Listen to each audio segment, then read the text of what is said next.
Estamos começando mais um podcast da Construtora Zabaleta, dessa vez com o Ronei e o Marcos, diretores da Imobiliária Norte, que nos ajudaram muito na concepção do produto do Miguel Zabaleta, que foi um grande sucesso, e que a gente agora está repetindo essa receita para ter mais um sucesso lá na frente.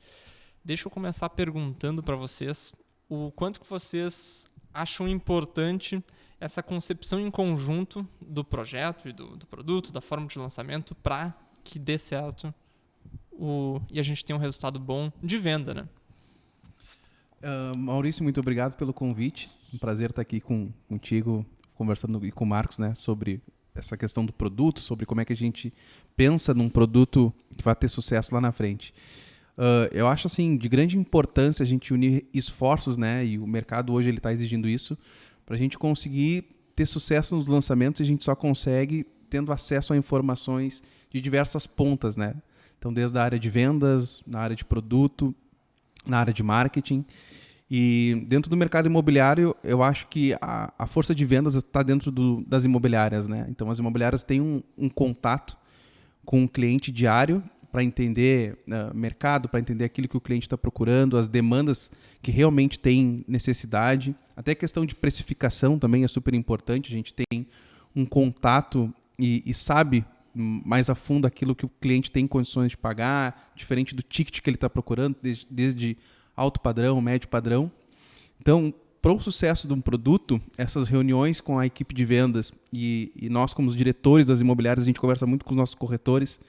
Então, muito do feedback que a gente até passa para as construtoras também é muito mais da visão que os corretores nos trazem, né? Então, a gente conversa com eles, pergunta, está junto com eles no dia a dia. E isso contribui muito, né? Acredito, para fazer um produto que realmente encaixe, tenha um encaixe perfeito em localização, tipologia de produto, precificação de produto, forma de pagamento de produto. E aí sim a gente acredita que o sucesso tem muito mais chance de a gente conseguir o êxito, né, na força de vendas do produto. Sem falar que a percepção que a gente tem é de que quando as imobiliárias participam ativamente dessa construção, elas acabam estando também muito mais comprometidas no processo de vendas. E eu acredito nisso também, um efeito secundário. Sem dúvidas, sem dúvidas. Eu acho que o Ronei falou bem, a gente, enquanto imobiliária, a gente estando na linha de frente, a gente consegue ter uma percepção bem grande do que o mercado está buscando. E às vezes sobe um pouco a taxa de juro, baixa o poder de endividamento, o cliente que podia comprar um imóvel de 500 pode comprar o de 400, mas os desejos deles continuam os mesmos. E como tu lançar um produto no meio dessa instabilidade toda sem estar ouvindo quem está na linha de frente, né? A gente percebe que nos últimos anos as imobiliárias passaram a ser mais solicitadas pelas construtoras e nos momentos em que isso aconteceu de forma mais organizada, o resultado acabou sendo muito mais eficiente. Perfeito. Sabe que eu acabei de ter uma ideia já com as primeiras coisas que vocês falaram, porque tanto no Miguel Zabaleta quanto agora, nós chegamos até as imobiliárias com o terreno e montando o que vai entrar lá. Imagina se a gente faz algo totalmente aleatório, assim, ó, do zero. Ó, tem Pelotas, tem 1000 possibilidades. Qual a tua opinião? Fazer o que Talvez é antes, né? seja ainda mais poderoso. Perfeito. É verdade, é verdade. Bom, mas já temos terreno. Eu acredito que seja muito bom. Sem dúvida, né, Maurício? A tradição da Zabaleta sempre é... As localizações são privilegiadas, né? Então, esse ponto a gente sabe que confia muito na construtora. A construtora sempre nos entrega esse argumento, né, Marquinhos? Que é fácil do cliente já olhar e saber que aquela localização é realmente desejada e valorizada. Perfeito. Tem uma novidade sobre a localização. Não sobre a localização em si, mas... o nosso empreendimento estando na área central da Zona Norte e sendo o primeiro comercial nessa região, se for excluir, por exemplo, Dom Joaquim, pegar a área mais central da Zona Norte. Aí, contextualizando, em uma região onde se tem 3 hospitais e uma densidade grande de um comércio de alto padrão, no entanto, sem prédios comerciais nem antigos. Vocês acreditam que seja mais assim uma grande oportunidade ou tem aí um motivo oculto que a gente não percebeu, do porquê que ainda não tem? Na minha opinião, sem dúvida, é uma grande oportunidade, Maurício. Quando a gente olha para o centro da cidade, tirando dessa equação bairros planejados que passaram a surgir e modificaram por completo a estrutura da cidade de Pelotas, mas a região central, que ela se concentrava, vamos dizer assim, da Bento Gonçalves para lá, ela foi se descentralizando e essa região entre Bento Gonçalves e Dom Joaquim, ela foi ficando uma região nobre. Sim. Uma região que ela teve uma valorização, vamos dizer assim, acima da média. E quando a gente olha para lançamentos de salas comerciais, ele inexiste. Sim. Praticamente não acontece. Eu olho com muito bons olhos, pelo fato dessa proximidade aos hospitais, como tu já citou muito bem, eu acho que tem tudo para ser um grande sucesso. Eu concordo com o Marcos e acho... A gente sabe que a grande dificuldade, às vezes, da construtora, acredito eu, é tu conseguir achar o terreno adequado, né, na localização que tu deseja, né? E muitas vezes é um desafio, né? Principalmente, talvez, nos locais mais centrais da cidade, a forma como tu tem que trabalhar, porque depende do espaço do terreno, tamanho, às vezes tu tem que negociar com mais outras partes para conseguir a aquisição daquele terreno, enfim. Então, talvez a dificuldade de conseguir localizações muitas vezes impede que as construtoras consigam fazer lançamentos em certas regiões que são regiões que se acredita que tem um grande potencial de sucesso, né? Sim. Então, mas sem dúvida eu concordo com o Marcos, aquela região ali, acho que é uma grande oportunidade, tem uma demanda muito grande por causa desses serviços, né, de saúde, e sem dúvida nenhuma é um ponto que eu acredito que vai ser um grande sucesso, né? A gente já começa bem com uma localização que tem tudo para ser sucesso. Perfeito, Rony. Essa dificuldade ela é real, ela existe. Tu vai estar negociando ali normalmente com casas onde as pessoas moram ou em alguma situação, não é campo. Né? Exato. Então, a dificuldade de negociar ela existe. As nossas 2 negociações ali foram difíceis, foram longas e talvez isso monte uma barreira de entrada que faz o nosso produto ser mais escasso e que nos dá aí mais um. Dificilmente vai ter algo ali naquela região também, porque é exatamente isso, essa barreira de entrada de tu conseguir a localização, o terreno, né? Os terrenos, vai ter que negociar com mais partes, é difícil, né? Diferente como tu falou. Então, para ter algo parecido, semelhante, é muito difícil. Então, quando tem, isso gera uma certa escassez, né, no mercado, né? Sim. É difícil ter, quando tem eu tenho que aproveitar, porque é algo que talvez seja inédito e único ali, né? E quando a gente olha para um mercado em que as consultoras começam a pensar em VGVs de 40 milhões, 50 milhões, a gente pensa que em regiões como essa isso só se tornaria possível juntando ainda várias casas. Sim. Se às vezes uma negociação já é complicada, né? Pois conseguir tu juntar várias. A gente ainda não subiu de fase nesse sentido. A gente, as 2 vezes, negociou uma casa só que foi... Mas porque eram grandes áreas. Exatamente. Que são escassas, não são muitas que têm essa dimensão que vocês estão conseguindo. Né? É isso aí.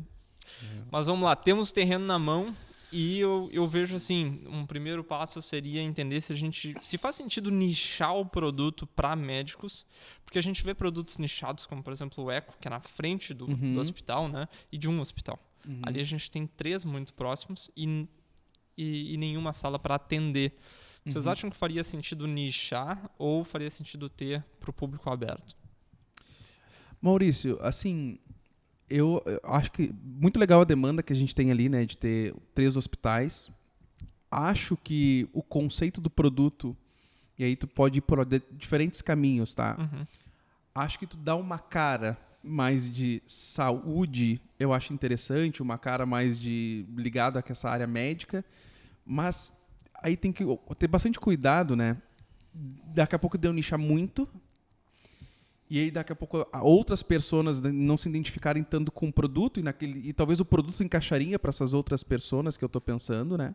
Então, eu acho que é uma dosagem que eu tenho que ter. O quanto que eu vou personalizar para deixar muito nichado, e daqui a pouco eu começo a quase que criar uma barreira para outros profissionais que poderiam utilizar daquele produto. Sim, um advogado, uma empresa. Exato.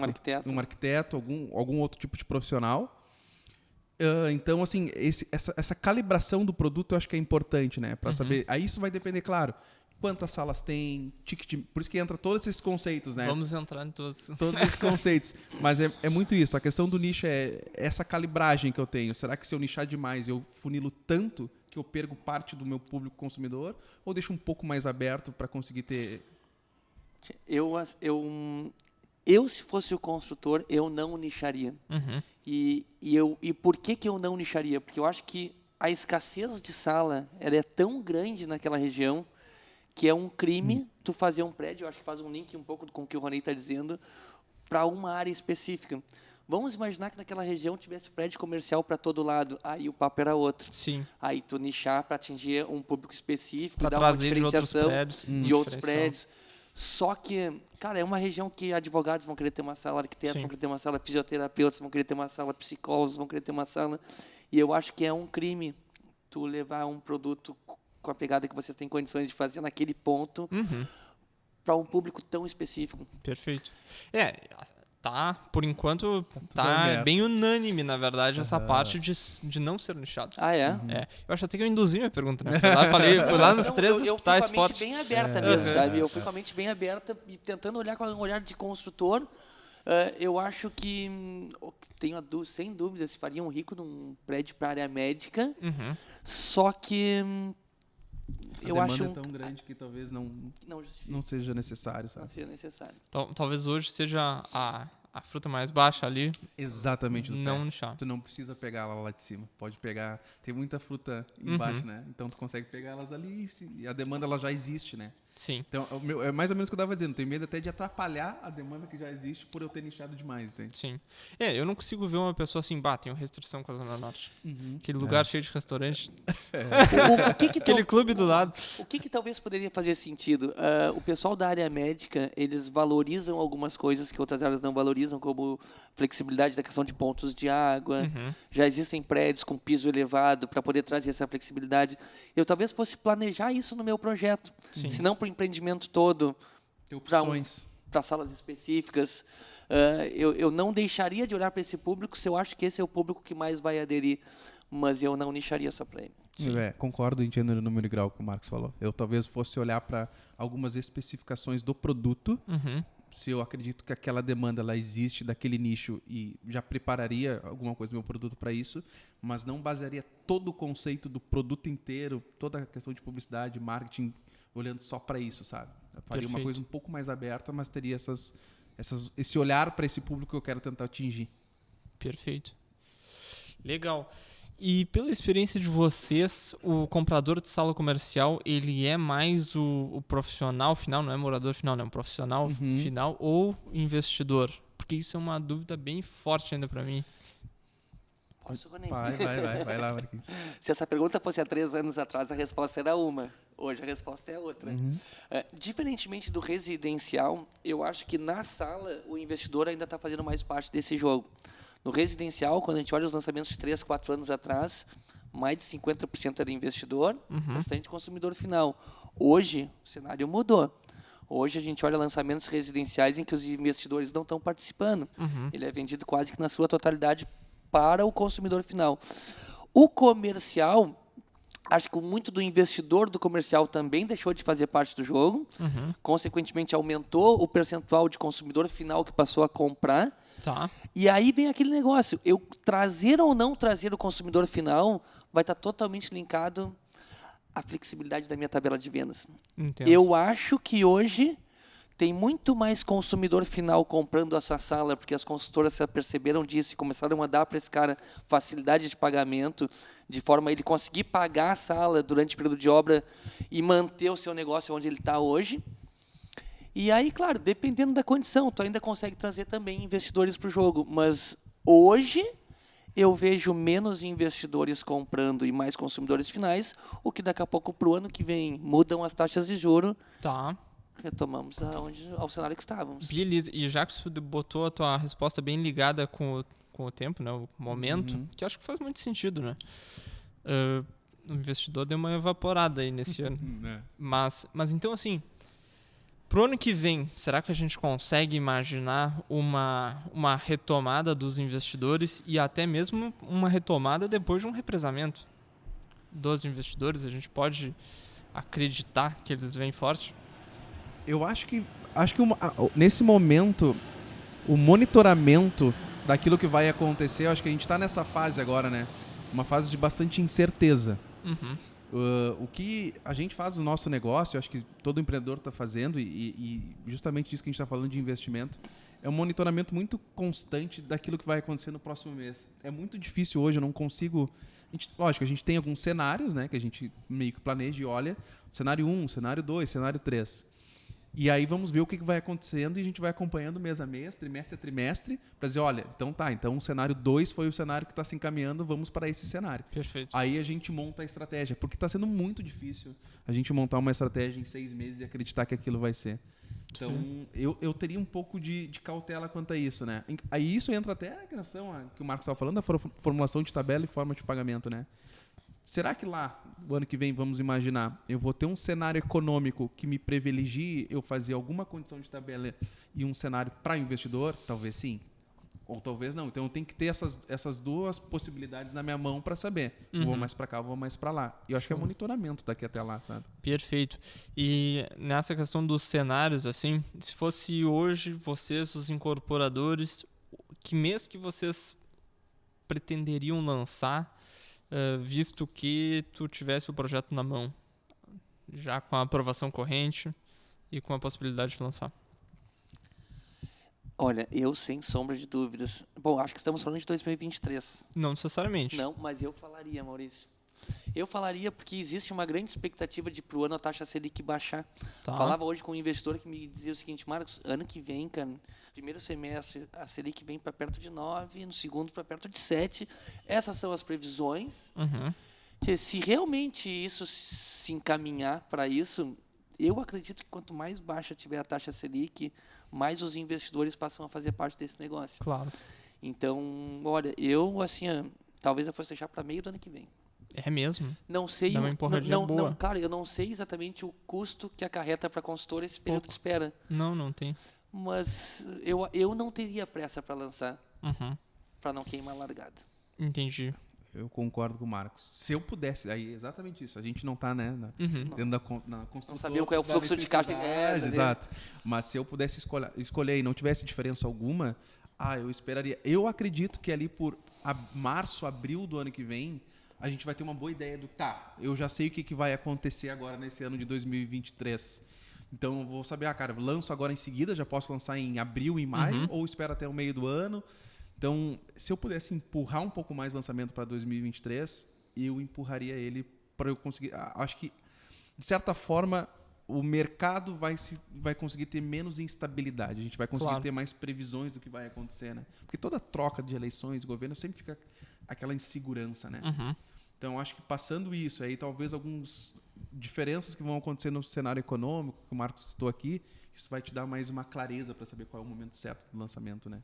Porque timing, isso é uma coisa importante, né? O timing do lançamento também é um fator muito importante para saber se aquele lançamento vai ser um sucesso ou não, né? Perfeito. Teve lançamentos que foram lançados num timing que não era o melhor, o produto era ótimo, o preço era legal, mas o timing não era adequado, então tu não conseguiu fazer um volume de vendas. Outros, talvez, que o produto não era nem tão encaixado, mas o timing era tão bom que as vendas conseguiram, né, ser sucesso de vendas. Então, o tempo do lançamento, para tu ajustar todos esses fatores que a gente está citando aqui, ele é importante, né? Hoje o que a gente tem lá na nossa planilha é assim, 22 é o carnaval, termina.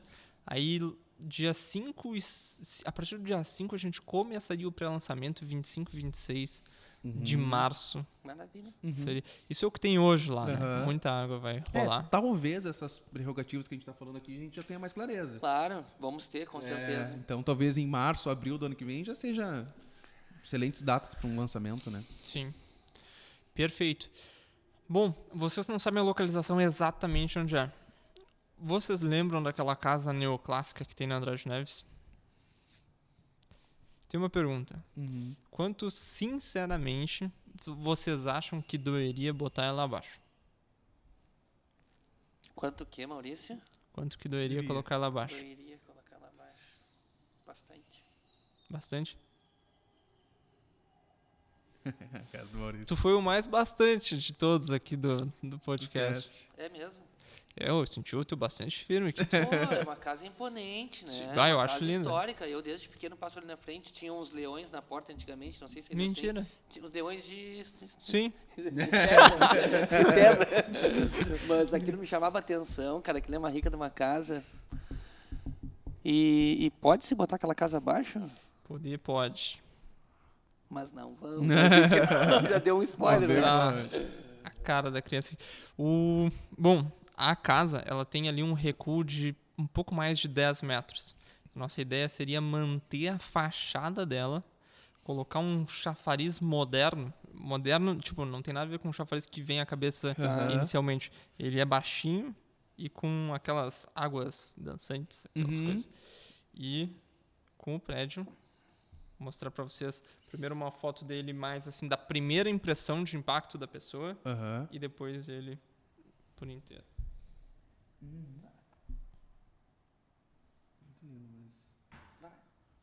Muito lindo. Muito lindo, muito lindo, cara. Esse é a fachada. Parabéns. Parabéns, tia. E modifica muito a estrutura interna dela, Maurício, bastante. Mantém só isso. Totalmente, não sobra nada. A casa tá assim, ó, ela tá inabitável. O chão dela também tá todo mole, ela tá tapada de mofo, assim, tá triste a situação interna dela. Não sei há quanto tempo que ela tá parada ali, mas chove mais dentro da casa que fora, quando chove. Pô, mas manter essa fachada traz um glamour que remover não faz sentido, né, cara? Assim, ó, é uma baita numa decisão difícil. Eu já ouvi opiniões dos dois lados. Porque, assim, todo esse recuo que embeleza o prédio é a área que a gente deixa de construir. Ela por si só afunila a casa e faz com que a gente perca a área lateral também. Porque senão já fica tudo torto, né? Precisa da simetria.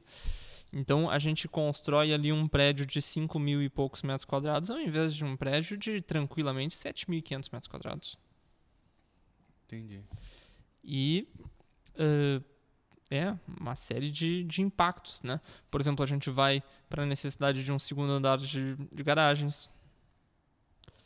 A gente tem que construir deixando as paredes, mas é a nossa proposta. Você sabe que a minha resposta de pronto do bastante, ela se deu muito pelo impacto na cidade da demolição daquela casa da Osório, sabe? Sem dúvida, tem que E considerar. aqui a gente está falando o oposto à demolição, é a manutenção da fachada. Eu acho que o mercado ia olhar com muito bons olhos para o produto e para a construtora. Acho que a cidade ia valorizar isso, é a minha opinião. É uma preservação, né? Hoje eu ainda tava gravando um vídeo lá, entrando na casa, uma coisa meio tipo vlog, assim, sabe? Tipo, vou mostrar pra vocês a casa. Mas, claro, quando eu respondi, eu não levei em consideração a quantidade de metros quadrados que tu perde por manter, né? Mas, assim, é viável e é um empreendimento que assim, até eu coloco assim, ele é um presente pra casa, que dá uma utilidade. Hoje ela tá inútil. Então, só que a fachada dela é muito bonita. Quem olha de fora não acredita como ela tá internamente. Então, é um presente para a casa, de revitalizar ela, de dar uma utilidade para ela. E não deixa de ser um presente aí para a cidade de preservar esse patrimônio histórico. Não sei qual é a definição de patrimônio histórico, mas eu bato o olho assim, para mim isso daí é patrimônio histórico. Sem dúvida. Arquitetônico, né? E fazer uma coisa que fique mais bonita ainda. Eu vejo uma oportunidade aí, né? Eu vejo uma oportunidade. Realmente isso, né? De conseguir aliar essas duas coisas, entende? Então, de conseguir manter uma preservação, de trazer isso à tona, até na linguagem de como tu vai comunicar o próprio empreendimento, né? E preservar isso para a cidade, que Pelotas é uma cidade histórica, né? Então as pessoas valorizam muito essas questões, né? Até como o Marcos falou e foi, tu até te surpreendeu, mas aquilo ali foi bem espontâneo, né? Foi. Então provavelmente para muitas pessoas isso também né? Então isso eu acho que joga até bastante a favor, assim, olhando para essa oportunidade de fazer esse tipo de coisa. E a gente passa em frente a uma casa que nem é uma casa antiga, quando ela é demolida, aquilo nos dá um sentimento de, aquilo fazia parte da minha vida e não faz mais. Uma casa como essa, na Andrade Neves, todo mundo conhece essa casa, todo mundo gosta dessa casa. É uma das mais bonitas, né? É uma das mais bonitas da cidade, sem dúvida. E eu sempre acho assim, eu acho que todo produto que tem sucesso, ele conta boas histórias. Então, quando a gente vê os produtos que fazem bastante sucesso hoje, porque hoje tem bastante lançamentos, bastante produtos na cidade, né? Então, por que eu vou comprar o produto X fora tudo isso que a gente está falando, né? Porque, como o Marcos diz, né? Eu aprendo com ele, as pessoas compram boas histórias, né? Então, isso, tu pode criar uma ótima história verdadeira, a história tem que ser verdadeira, em cima de um produto que está se criando, né? Então, tem bastante pano para manga para isso. E como se cria histórias bonitas em empreendimentos em que o consultor não levou em consideração o índice máximo construtivo, levou em consideração outras questões. E uma coisa que eu penso é que aí... Eu não vejo outra construtora fazendo isso. Até pelo estilo neoclássico ali. Né? Então, Não, ou é vocês está ou com a vocês. gente, né? Tá com a gente essa missão aí. É isso aí. Legal. Essa é a proposta, assim, não é uma coisa totalmente definitiva, porque é um baita de um Sim. terreno, uma possibilidade, mas o que dá mais vontade de fazer é isso. E é uma coisa inovadora essa de tu manter a fachada da casa, pelo menos aqui em Pelotas, com essa pegada assim, uma casa dessas proporções, tu não derrubar tudo, havendo a viabilidade para isso, Exato. manter e subir uma coisa moderna atrás. E tu vê, eu vou mostrar de novo para vocês, para vocês tentarem, assim, ao mesmo tempo enxergar a casa, ver que ela se perde no projeto. Né? Entendi. Não, Sim. ela tá louca. Porque lá no topo tem os mesmos detalhes, né? Então ela... Perfeito. Perfeito. Tá lindo, Maurício. Aí tem esse chafariz aqui, os carros passam aqui. Como é que é o nome aqui, Rony? Do termo em francês, aquele? Vou te dever, não sou bom. E garagens não. Sim, Sim. sim. Entrada lateral. Aqui tem bastante espaço na esquerda. Na esquerda aqui tem bastante espaço. E no caso, se usaria o primeiro andar todo de vagas. Bom, tu entra na casa no equivalente ao que seria uma grande suíte, porque essa porta de entrada não é a porta de entrada da casa é a lateral.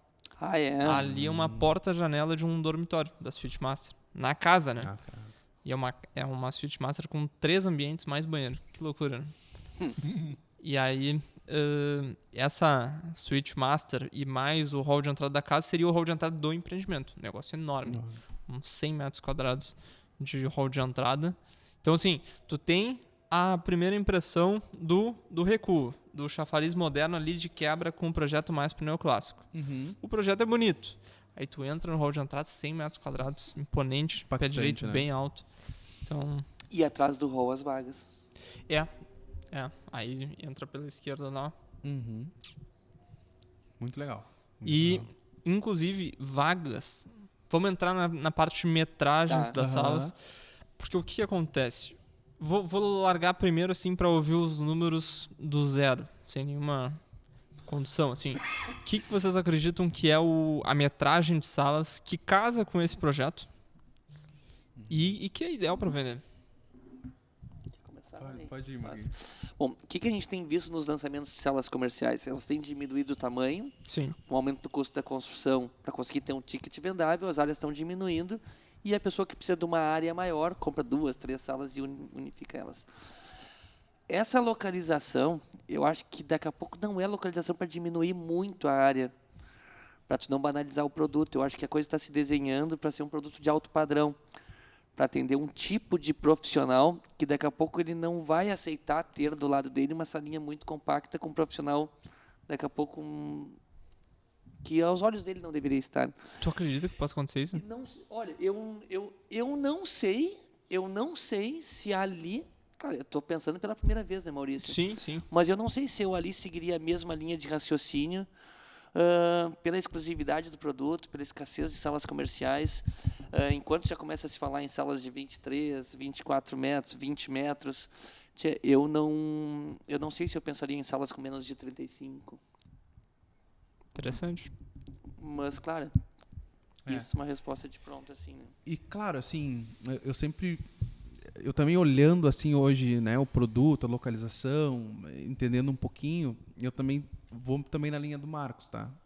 Mas, claro que às vezes eu acho que a gente tenta unir o útil ao agradável, né? Então, talvez eu tenha que ter um mix ali de salas que eu consigo reduzir um pouquinho, não chego nessa metragem, mas reduzo um pouco, para conseguir ter mais velocidade. Porque daí entra a estratégia de eu conseguir chegar no número de vendas que eu acredito que seja interessante para mim, né? Então, daqui a pouco eu faço um ajuste. Eu tenho algumas salas que eu consigo, sei lá, 29, 30 metros quadrados, 31, porque eu quero fazer essa velocidade de vendas aqui, mas aí eu tenho a grande maioria das salas já com uma metragem um pouco maior. Então, esse mix de tamanho, preço, ticket médio, quando a gente chega no final para empacotar o produto, eu acho que isso também conta bastante, sabe? Interessante, né? Onde é que eu quero chegar aqui? Onde é que eu consigo garantir que vai ter um volume mais rápido de vendas, mas que eu não posso banalizar o produto para não descaracterizar da persona principal que eu quero atingir? Então, essa equação, assim, e isso é um quebra-cabeça, né? Que a gente tem que acabar montando, né? Sim. Mas eu também estou de acordo com ele. Talvez não ia para essa linha hoje de como está indo. Se formos pensar em velocidade de vendas, quanto menor a sala, teoricamente, maior é o público-alvo, né? Então, se fizesse, por exemplo, no geral, salas de 25 metros quadrados, possivelmente... A condição... O que a gente... Óbvio, né? Não quer garantia de sucesso, mas o tamanho de público que tu consegue atingir, que tem condições financeiras para comprar essas salas... É bem maior. É bem maior. Bem maior. Quantas salas são? Tá, não, beleza. Mas pode Quantas falar. salas são? A gente tem, assim, um projeto que fica muito perto de 40 metros quadrados por sala, que ele já é um projeto meio antigo, porque o pessoal bateu nesses 40 metros e foi fatiando ele, né? Daria 70 salas. E, se a gente for para 30, 90 salas. Se a gente botar algumas de 24, 26, 28 metros, a gente consegue chegar em 100 salas. Com banheiro, tu imagina salas com banheiro, mano? Todas. Todas com banheiro. Todas com banheiro. Seria, por exemplo, a princípio, né, um lavabo por corredor, por andar e um banheiro por sala. Imagina que teria recepção nas salas ou a ideia é fazer uma recepção lá no térreo? O que tu acha, Marquinhos? Tchê, eu tenho visto que esse sistema de concierge ele funciona bem e permite que a pessoa faça um melhor uso do seu espaço. Eu acho que eu ia para isso. Eu acho que tu, numa sala de 25, 30 metros, tu exigir que o cara ainda crie uma recepção de 5, 6 metros que seja, ele vai te roubar muito espaço, né?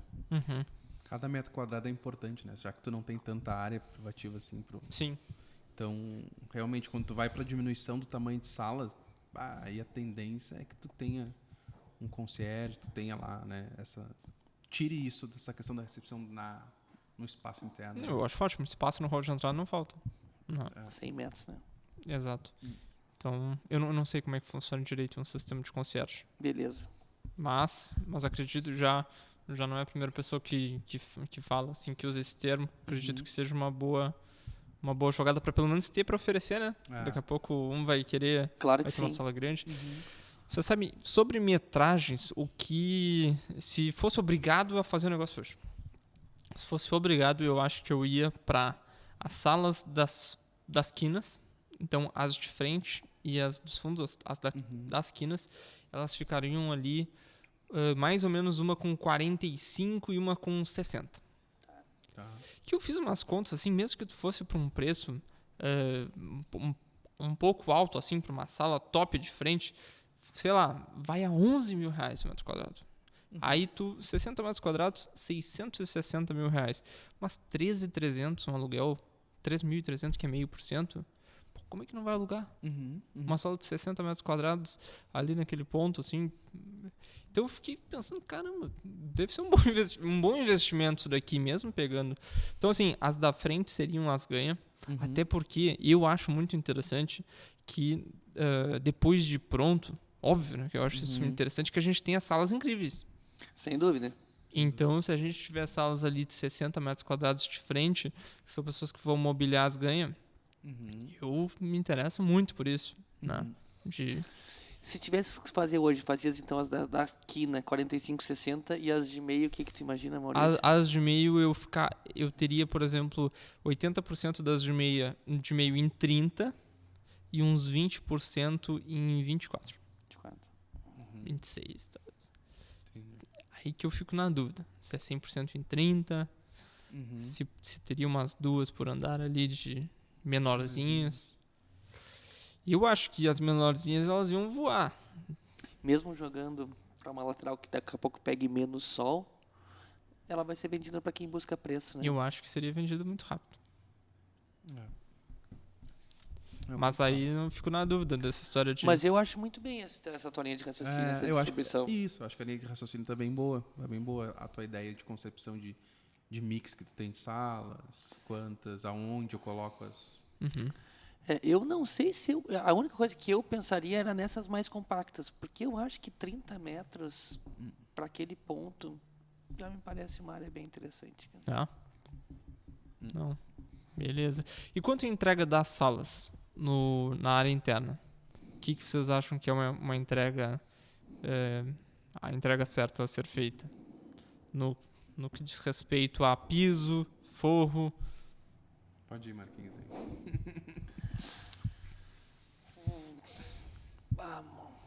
Isso é uma pergunta difícil, né?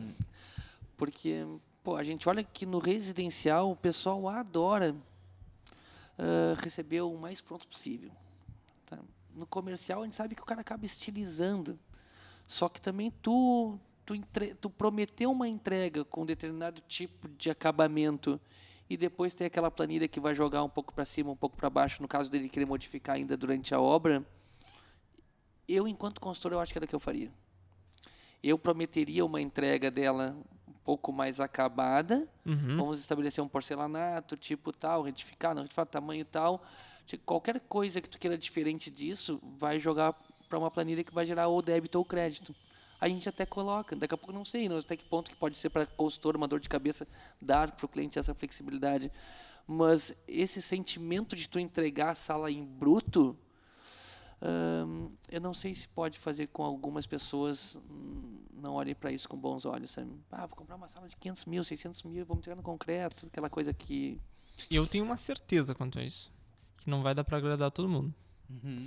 Porque se tu colocar, vamos lá, uns 30%, 40% vão quebrar tudo, né? E se tu não colocar, uns 30%, 40% vão se decepcionar, mesmo sendo avisados. Alguns não vão ser devidamente avisados.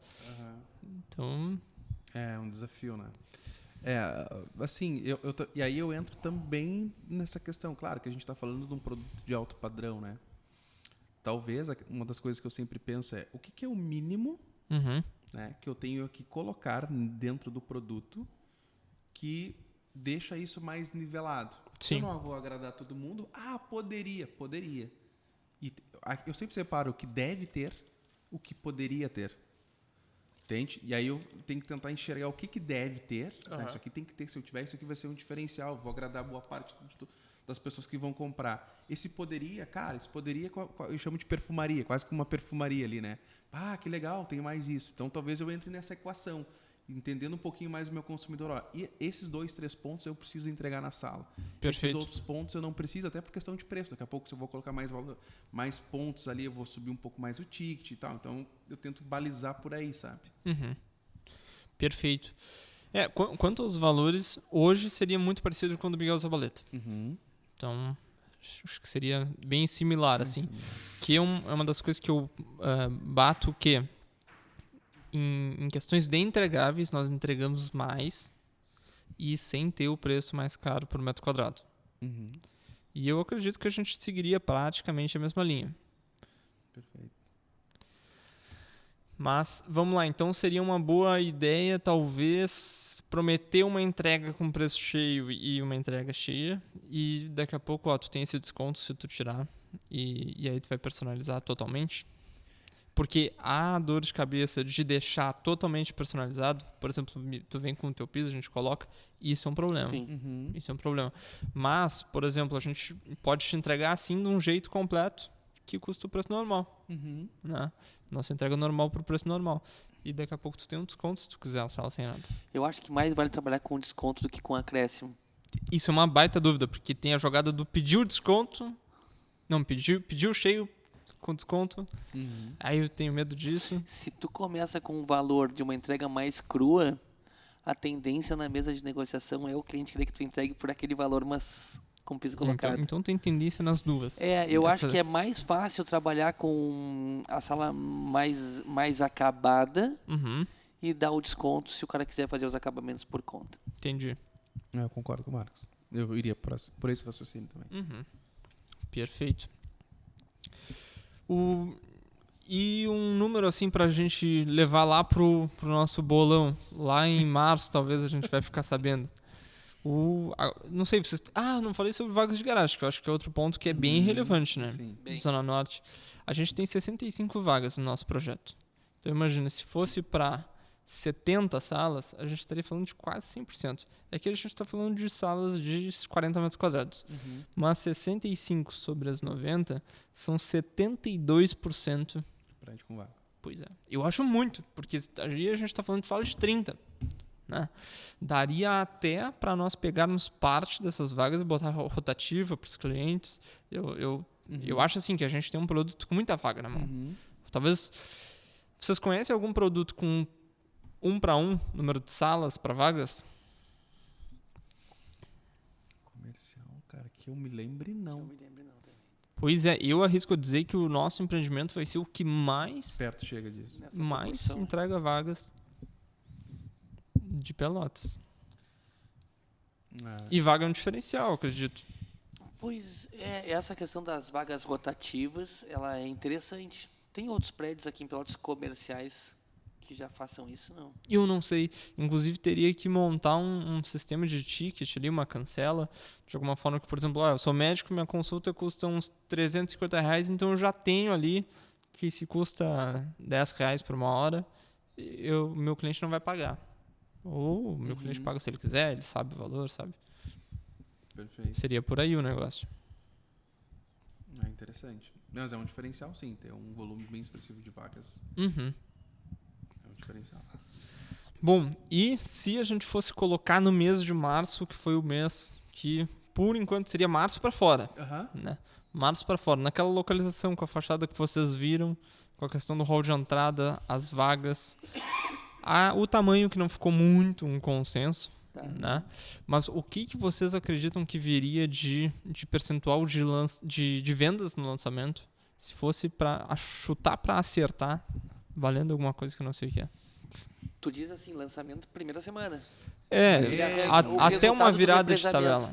Boa. Conversão do resultado do represamento. Levando em consideração a escassez de sala nessa região e o fato de nem todo mundo ter comprado a ideia dos novos bairros planejados, eu chutaria que tem tudo para lançar. Também não sei qual é a força de vendas que você está imaginando, vai depender bastante de quem é que vai estar engajado no processo, mas é produto para tranquilamente arrancar com 50%, 60% vendido. Entendemos 50, 60 como 55. Eu também vou nessa linha com o Marcos. Eu ia botar aí 45, 55 foi o que eu imaginei, tá? Maurício. E claro, e aí eu acho que o que faz o produto sair dos 45 para os 60, 70, muitas vezes são alguns detalhes no processo de vendas, na história que tu conta do produto, no engajamento que as imobiliárias têm, no timing, né? Então, como a gente está um pouco longe ainda, é um pouco difícil da gente conseguir. Então, eu estou pensando em março, mas estou olhando hoje ainda. Não... Tá conseguindo, difícil de desvincular. Então, lá em março pode ser que tenha mudado bastante coisa, né? Então, sim. O que eu acho? Eu hoje, olhando o cenário, pensando em março, mas olhando o cenário de hoje, eu diria entre 45 e 55. Era o que eu iria falar. É que tá realmente difícil de ser muito otimista agora, né? É isso. Tá difícil. A Selic despenca, esses 55 transforma em 100. Pois é. É difícil. Se me perguntam assim, eu não consigo falar nada que não seja o 100. Por uma questão matemática. Porque eu fico pensando, imagina se a gente lança os 7.500 metros quadrados. Se a gente lança 150 salas, a gente não ia ter que vender 100? Ia faltar o quê? Ia faltar esforço, ia faltar gente para vender, ia faltar gente para comprar, ia vir o produto ruim. Então, imagina se fosse 200 salas comerciais, não ia ter que vender 100? Por que da 100 não pode vender 100? Sem dúvida. Sem dúvida. Somado a tudo que o Ronei falou que impacta nessa velocidade, vem a construção da tabela de vendas, não só na questão do preço, mas da condição, né? A formatação da tabela pode jogar esse percentual também muito para cima ou muito para baixo, depois de imaginar a persona que se quer atingir. Sim. A gente lembra, né, Maurício, no Miguel Zabaleta, e como a gente vê, quando é que foi? Foi outubro de 21. Né? E a gente fez algumas reuniões. Faz 10 meses. A gente fez algumas reuniões ali por agosto, né? E a gente ali tinha uma clareza do cenário bem maior, assim, como estava muito perto, né?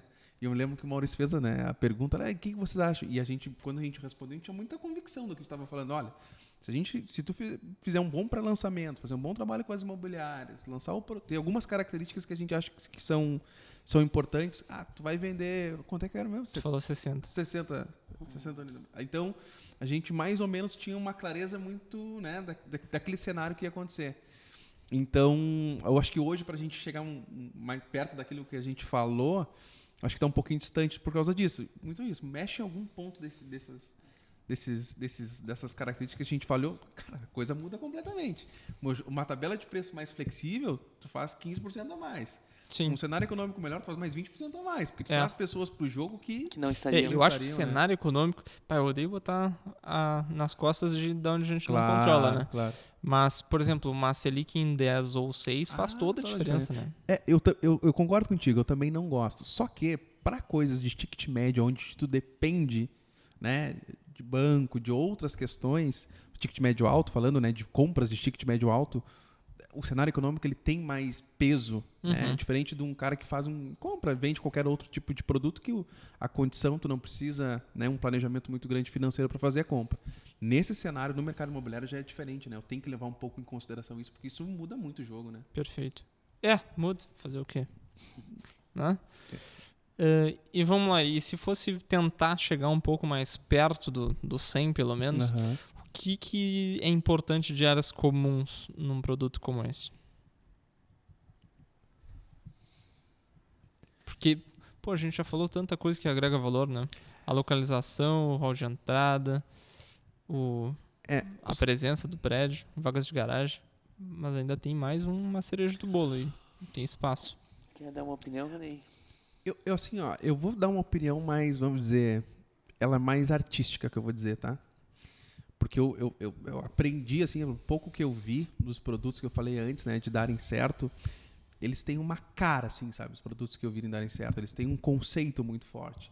E em cima do conceito, muitas vezes, eles não tinham nada de muito glamour, mas toda a comunicação e o conceito do produto estava dos pés à cabeça do produto, né? Do último andar ao primeiro andar, estava muito característico isso. Então, como a gente falou aqui um pouco das características do produto, né, de localização, onde é que é, acho que se eu entendo que aquilo é importante, aquela fachada, preservar, ter essa comunicação, ter esse cuidado que talvez possa vir no produto, eu ia tender a olhar para as minhas áreas comuns e até coisas internas dentro, levando para essa... Boa. Para esse lado, entendeu? E como é que leva?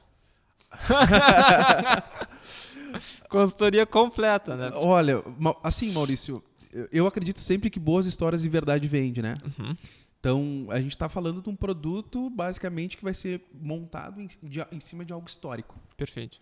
Então, eu ia desenvolver, talvez, alguma coisa muito mais ligada à arte, à cultura histórica dentro do produto, entende? Uma coisa moderna, mas trazendo essas características para dentro das áreas comuns, para dentro dos ambientes do produto, e aí pensar quais ambientes que combinaria isso, para que o prédio tenha uma cara, entendeu? Tipo assim, cara, eu sei onde eu tô, ele seja um marco. Boa. Entende? Então, eu levaria para isso. Exatamente as áreas eu teria que pensar um pouquinho mais, talvez, para responder, mas a minha visão para desenvolver alguma coisa seria essa, entende? Quando a gente pensa em prédio comercial, a gente poucas vezes pensa em áreas de lazer, diferente do residencial, né? Logo quando tu perguntou, as duas coisas que me vieram assim à cabeça primeiro eu vou abrir um parênteses. Quando se pensa em área de lazer, eu não sou consultor, mas eu acho que tem duas linhas de raciocínio. Uma é quais são as áreas que vão me ajudar a vender ou quais são as áreas que vão realmente ser utilizadas. Perfeito. Eu acho que são reflexões completamente diferentes. Mas se a gente conseguir conciliar as duas coisas, eu acho que nós estamos no caminho certo.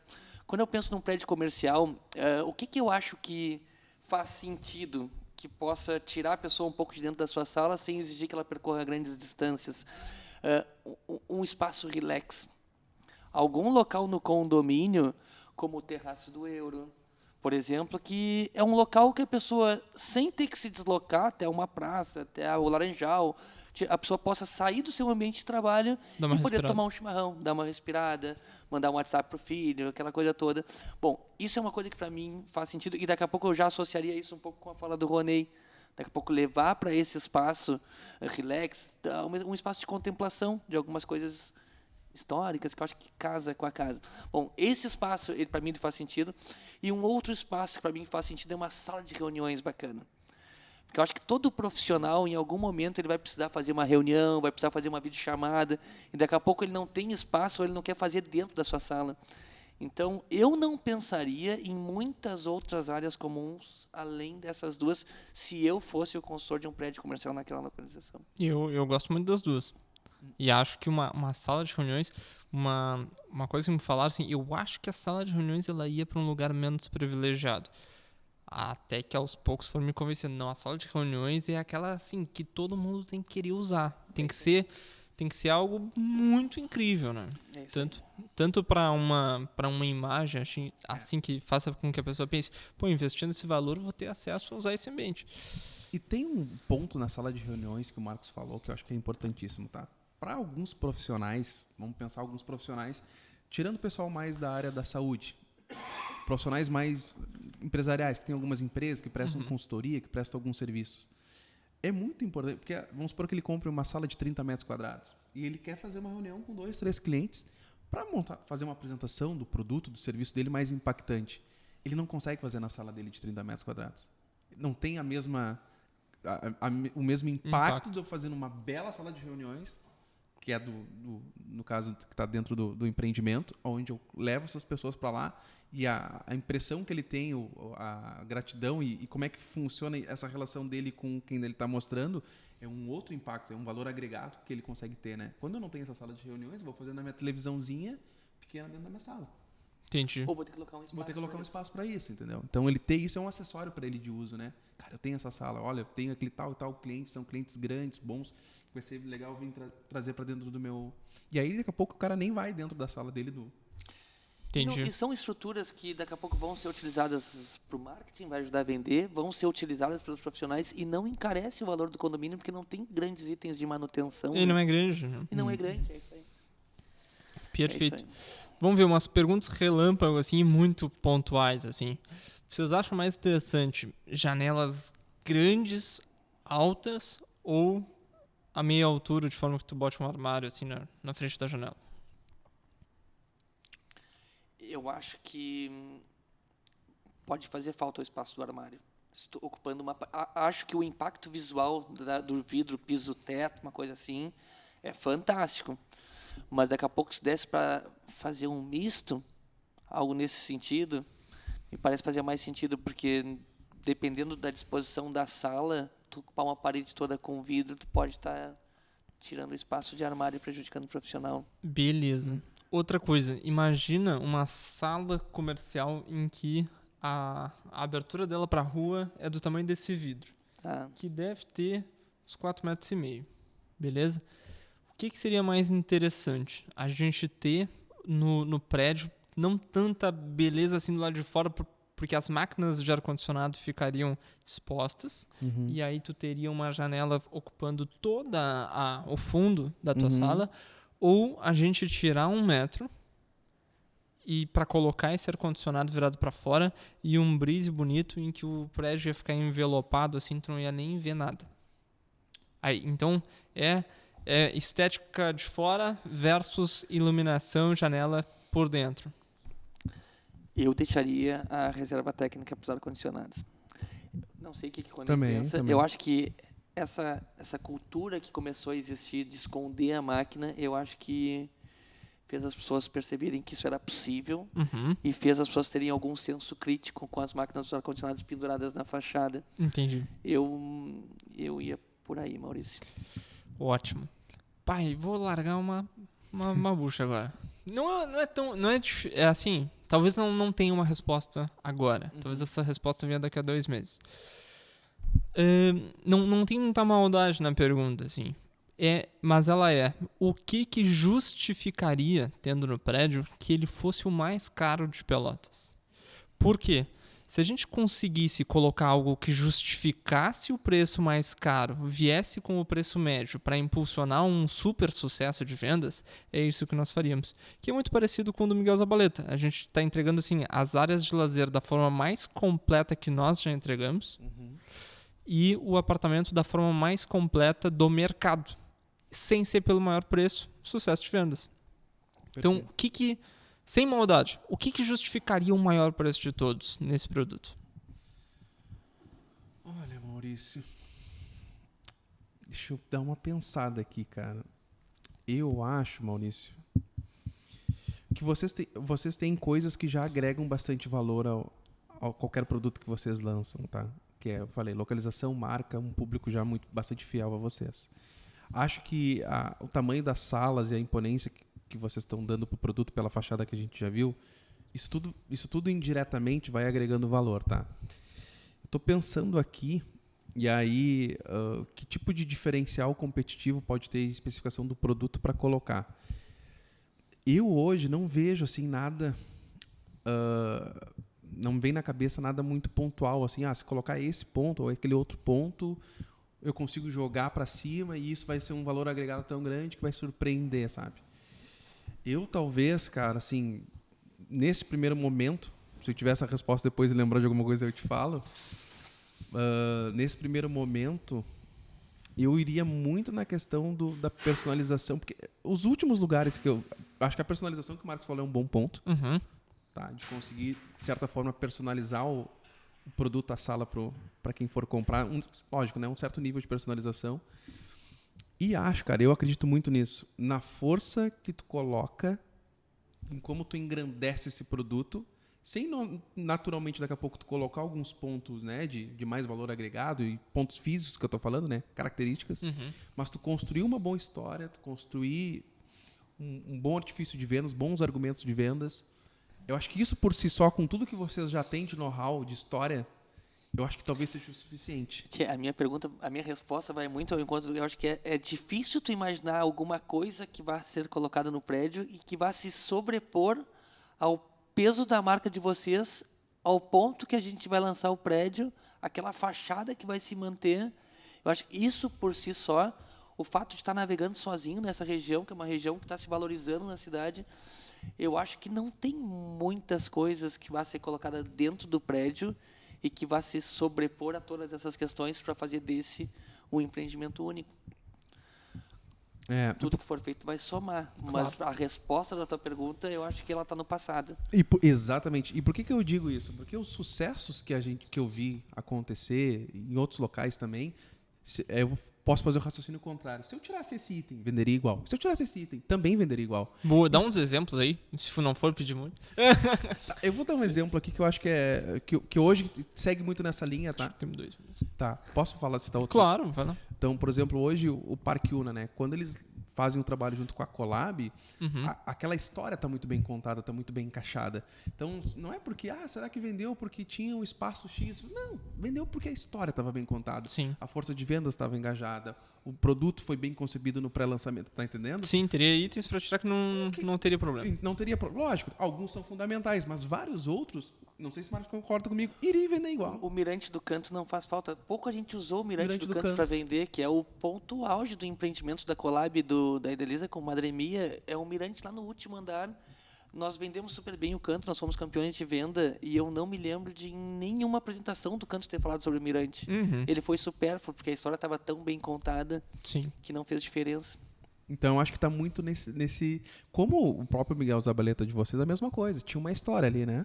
Tinha uma homenagem que vocês estavam fazendo no produto, tinha uma localização muito boa. Então, os atributos do produto estavam muito bem concebidos pela construção anterior que vocês tiveram, e aí acabam colhendo esses frutos depois quando faz esse lançamento encaixado, sabe? Então, eu não consigo ver se eu botar este ponto, a coisa vai evoluir. Perfeito, acho que a gente conversaria mais uma horinha, né? Tranquilamente. Se eu não tivesse que buscar o meu filho na escola, eu ficava aqui. Tchê, muito obrigado aí pela presença de vocês. Vamos seguir conversando nessa mesma linha, sempre agrega demais. A gente que agradece. A gente agradece e nos colocamos à disposição sempre que tu quiser, Maurício. Beleza, então tá, não tem nenhum jeito formal aqui de finalizar. Tá bom. Muito obrigado. Valeu, Maurício. Valeu, Maurício.